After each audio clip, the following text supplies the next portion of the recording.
तो hello friends, welcome to my channel जहां हम सीखेंगे कॉमर्स एक बहुत ही मजेदार और आसान तरीके से।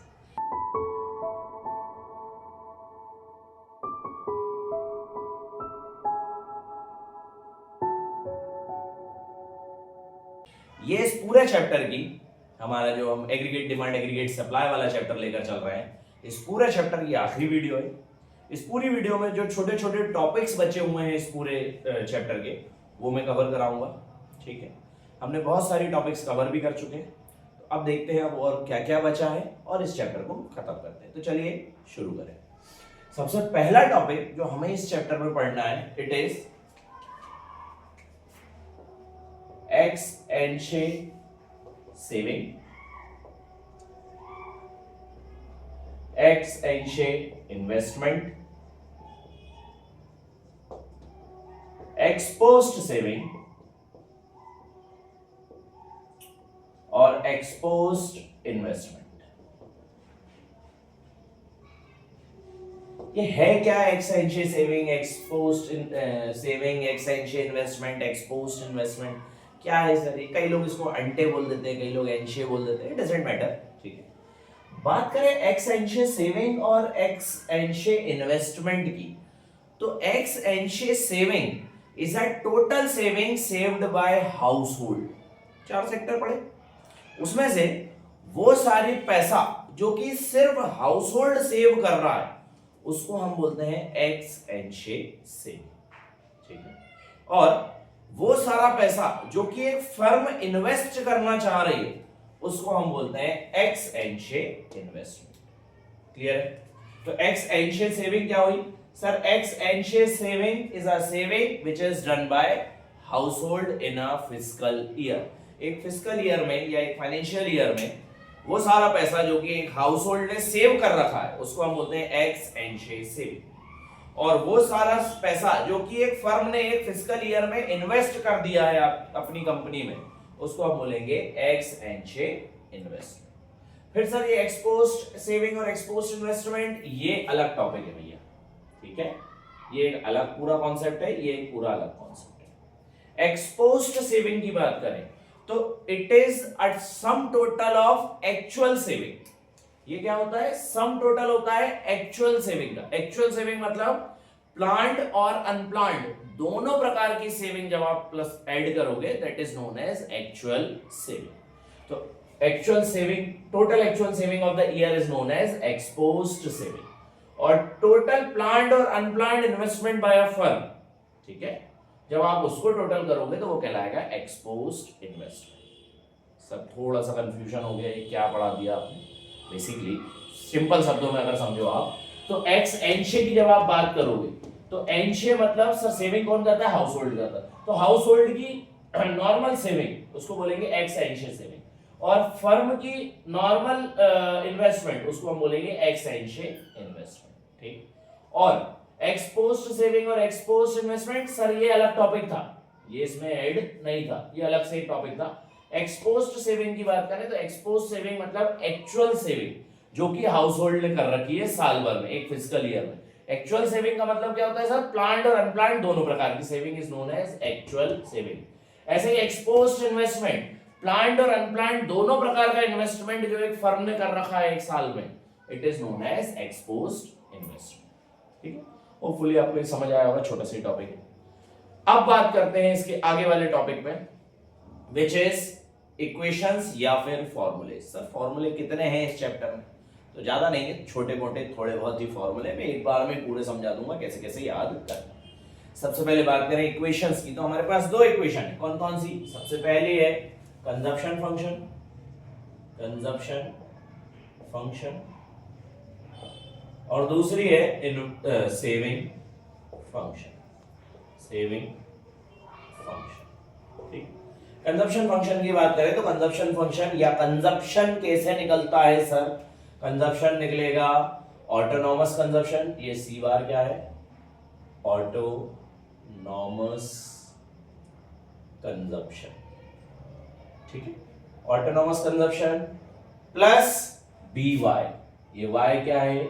National income. ठीक है, और ये बी क्या है? ये बी है एम MPC, ठीक है। So autonomous consumption plus MPC into national income is known as consumption function. ऐसे ही सेविंग फंक्शन की बात करें तो सेविंग फंक्शन भी ऑटोनॉमस कंजम्पशन प्लस 1 + B क्या हो गया भैया, ये हो गया सर MPS, ठीक है। 1 + B क्या कहलाता है, MPS, और इनकम मतलब नेशनल इनकम, ठीक है। तो यहाँ पे 1 + B आ जाए, समझ जाना सर वो MPS, जहाँ पे सिर्फ B आ जाए दैट इज MPC। ये कहलाता है कंजम्पशन फंक्शन और सेविंग फंक्शन। इससे क्या निकलता है सर, कंजम्पशन और सेविंग निकलती है, ठीक है।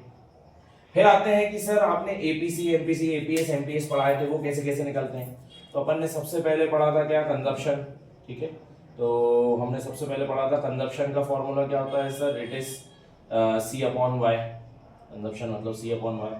फिर हमने पढ़ा था सर सेविंग, तो sir S/Y, it is a ratio of consumption and saving, और कंजम्पशन एंड इनकम और सेविंग एंड इनकम। फिर हमने पढ़ा सर APC, APS, MPC और MPS। सर इनके फॉर्मूले कैसे याद रखेंगे, तो इनके फॉर्मूले याद रखने का सबसे अच्छा एक फंडा देखो, सबसे पहले डिवाइड का साइन और सबके नीचे इनकम लिख दी हमने, ये इनकम लिख दी सबके नीचे, ठीक। फिर जो पीछे लिखा हुआ है वो ऊपर लिख दो, यहाँ C लिखा हुआ है C ऊपर, यहाँ S लिखा हुआ है S ऊपर, यहाँ फिर C लिखा हुआ है C ऊपर, यहाँ S लिखा हुआ है S ऊपर, और जिनके आगे M लगा हुआ है उनके सामने डेल्टा लगा दो। ये हो गए आपके चारों फॉर्मूले। APC का फॉर्मूला सर C/Y, APS का फॉर्मूला सर S/Y, MPC का फॉर्मूला सर डेल्टा C/डेल्टा Y, और MPS का फॉर्मूला सर डेल्टा S/डेल्टा Y। ये हो गया आपके ये चारों फॉर्मूले, ये कंजम्पशन और सेविंग का फॉर्मूला, ये कंजम्पशन और सेविंग की इक्वेशन।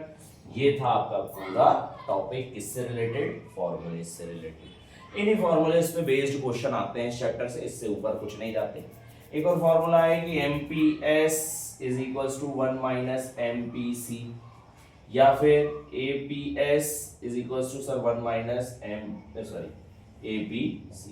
इसको इधर रख दो, इसको इधर रख दो, डजंट मैटर। तो छोटे छोटे फॉर्मूले वो यहाँ पे समझ आ ही रहे होंगे, तो ठीक है। फिर बात करें आखिरी टॉपिक, जो कि बहुत ही सिंपल सा टॉपिक है मेरे हिसाब से, इस चैप्टर में होना भी नहीं चाहिए, विच इज अनएम्प्लॉयमेंट। क्या होती है अनएम्प्लॉयमेंट? एक ऐसी सिचुएशन जिसमें लोग काम तो करना चाहते हैं लेकिन उनके पास काम नहीं होता है, उस सिचुएशन को हम क्या बोलते हैं, अनएम्प्लॉयमेंट की सिचुएशन बोलते हैं। अनएम्प्लॉयमेंट सर कितने प्रकार की होती है? तो अनएम्प्लॉयमेंट कई सारे प्रकार की होती है, अपने बुक में 2-3 प्रकार की दे रखी है, जो भी बुक आप रिलाय करते हो उसमें 2-3 प्रकार की दी होगी। सबसे पहली डिस्गाइज्ड अनएम्प्लॉयमेंट। डिस्गाइज्ड अनएम्प्लॉयमेंट मतलब एक ऐसे प्रकार की अनएम्प्लॉयमेंट जिसमें जितने लोग काम के लिए चाहिए थे उससे कई अधिक लोग काम कर रहे हैं, it is known as disguised unemployment. जैसे अपन मान लेते हैं कि हमारा एक खेत है जो कि 1 एकड़ का है, ठीक है, उसमें सर 2 लोग आराम से काम करके और प्रॉफिट कमा सकते थे, लेकिन वहां पे 10 लोग काम कर रहे हैं। तो 2 लोग काम कर सकते थे लेकिन 10 काम कर रहे हैं, तो बाकी के 8 क्या कहलाएंगे? ये कहलाएंगे डिस्गाइज्ड अनएम्प्लॉयमेंट।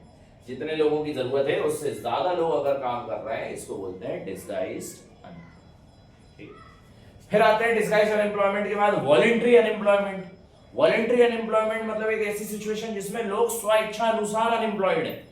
भाई मेरे बाप के पास बहुत पैसा है, मुझे नहीं करनी नौकरी, वॉलंटरी अनएम्प्लॉयमेंट, ठीक है।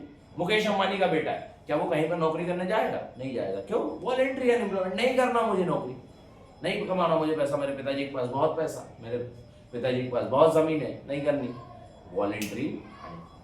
एक होता है सीजनल अनएम्प्लॉयमेंट, जब तक सीजन रहेगा लोग एम्प्लॉयड रहेंगे, जैसे ही सीजन खत्म अनएम्प्लॉयमेंट चालू हो जाएगी। राखी बेचने वाले, फटाके बेचने वाले, ये सब सीजनल अनएम्प्लॉयमेंट है। दिवाली का समय आता है, फटाके बिकने लगते हैं, एम्प्लॉयड हो जाते हैं, जैसे ही दिवाली गई फटाके बिकने बाद अनएम्प्लॉयड हो जाएंगे, it is known as seasonal unemployment, ठीक है। तो इस पूरी वीडियो में मैंने छोटे छोटे टॉपिक पढ़ाए, x एंशियल saving, ex post saving, x एंशियल investment, ex post investment. फिर मैंने सारे फॉर्मूले आपको बताए, कुछ फॉर्मूले के लिखने का तरीका बताया, कैसे कैसे लिखाता है, ठीक है।